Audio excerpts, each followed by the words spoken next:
Елена Бауыржан қызы туралы Зейнеп Ахметованың әңгімесінен. Ата Мәскеуде жартылай сыған, жартылай орыс бір қыздың сұлулығына қатты қызығыпты. Дегенмен ол некелеп алған әйелі емес. Алайда атаның азаматтығы сонда. Ана әйел Коркина деп қызға өзінің атын берген екен. Ата алып өз есіміне жазыртыпты. Елена Бауыржан қызы Коркина. Содан ақша салып тұрған. Тіпті сол кезде салған ақшаларының түбіртегі әлі сақтаулы тұр. Бақытжан 8-ші класс оқып жүргенде сенің Мәскеуде қарындасың бар, апарып көрсетемін депті. Жалғыз жүрген Бақытжан қуанып кеткен ғой. Сөйтіп Бақытжанды алып барады. Жаңағы әйел үйінен шығады да, жотасымен есікті тіреп тұрып, бұдан кейін қайтып келме, бұл сенің қызың емес деп, қатты зіркілдеп кіргізбей қояды. Бақытжан пәтердің, үйдің нөмірін, көшесін, бәрін біліп алады. Сөйтіп екеуі хат жазысып тұрған. Ал әйелдің бас тартқан себебі күйеуге тимей қыздың бетіне қарап отырып қалған. Қазақтар қызымды алып кетіп, мен жалғыз қалып жүрермін деп қорыққан. Өйткені өзінің ешкімі жоқ екен.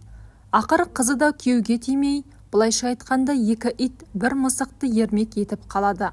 Іздеуіндей іздедік, бірақ мекен жайы өзгеріп кетіп, таба алмай қалдық.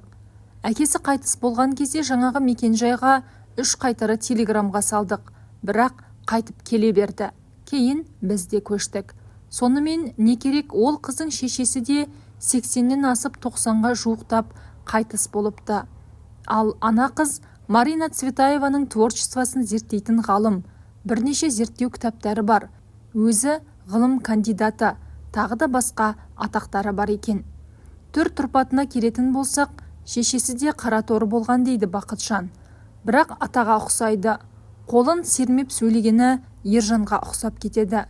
Содан ол қыз Мәскеуде ардагерлердің одағына барған. Сол арқылы қазақ диаспорасына шыққан. Өзі қазақтармен араласайын деген болуы керек. Содан бір жігіт телефон шалып, аға, сіздің қарындасыңызбын дейді, бізге келіп жүр, деді. Содан Бақытжан мекен жайын солар арқылы тауып, мен сенен ешқашан бас тартқан жоқпын, сені таба алмадым. Мен сені таба алмасам да сен мені тез табар едің, өйткені Қазақстанда момышұлын білмейтін ешкім жоқ. Бірақ ендігі жерде біздің басымыз бірігуі керек, деді. Сонымен жолына қаражатын анау-мынауын салып жіберді. Сөйтіп 2005 жылы екеуі бір-бірін бірінші рет көрді. Осында келді. Үлкен ағаларды бәрін шақырып, кішігірім той жасадым. Соңынан ағалар да бізде жайлап айналдыра бастадық. Зейнеткерлікке шығыпсың, ғылыми жұмысты қай жерде де істеуге болады ғой, деп едік, көнбеді. Моя родина там, я глубоко прославный человек, деді. Мүмкін бірте-бірте көндірерміз. Осы жолы осымен доғарайық, деді Бақытжан. Біздің таныстарымыз күніне 2-3 жерде қонақ қылып, неше түрлі сый-сияпат жасады. Өмірі ондайды көрмеген басы есі шығып кетті. Мәскеуліктер киімге көңіл бөлмейді ғой. Қалай болса солай келген адам. Кетер кезінде қабат-қабат киініп кетті. Содан кейін үзбей хат жазып, туған күнінде мейрамдарда ақша салып тұрдық. 100 жылдықтың алдында Бақытжан оны алдын ала шақыра бастады. 100 жылдыққа келуің керек, елге апарамын дегенде ол мүлдем бас тартты. Мен қалың көпшілікті көтере алмаймын, өзімді жаман сезінемін. Егерде менің әкемнің туған жерін көрсін десең, бөлек алып бар, деді. Сонымен 100 жылдықтың алдында жазда шақырттық. Әділ Несіпбаев деген інішекке, бұл ресми шақырту емес, сен қонақ үй бәрін ұйымдастыр, елге апарып, таныстырып келеміз, дедік.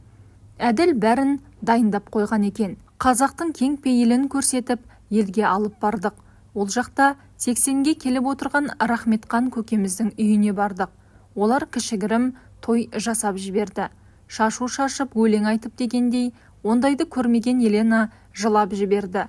Туысқанның не екенін өмірі білмей өскен адаммын, деп жылап аттанды.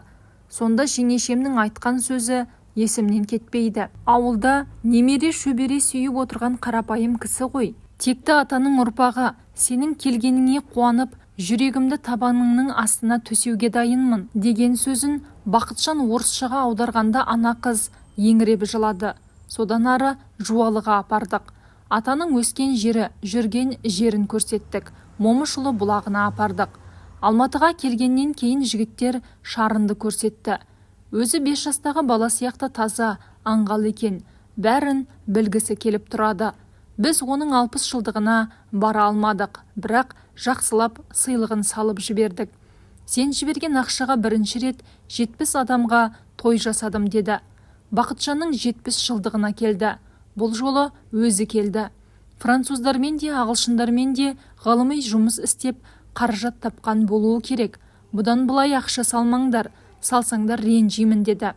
Бақытжанның 70 жылдығына келген кезде туған туыстардың бәрінің атын жатқа айтып таңдандырды. Мақпалка красавица деп құшақтап амандасты. Ол кезде Мақпалда шақырып қонақ жасаған. Сөйтіп Мәскеуіне кеткен еді. Содан жылға жетпей Бәкен қайтыс болды. Телеграмма салдық. Аурумын, жолды көтере алмаймын деді. Түсіністікпен қарадық. Егер қазақ болса бауырымдап баяғыда жетер еді деп пендешілік жасап қоям. Бірақ өкпе жоқ. Өзге ортада өскен, психологиясы басқа, христиан дініндегі адам ғой. Тек қатты қорқам, иесіз үйде өліп қалса, ана 2 ит, 1 мысық оны не істейді деп. Бірақ Ержан электронды пошта арқылы сөйлесіп тұрады.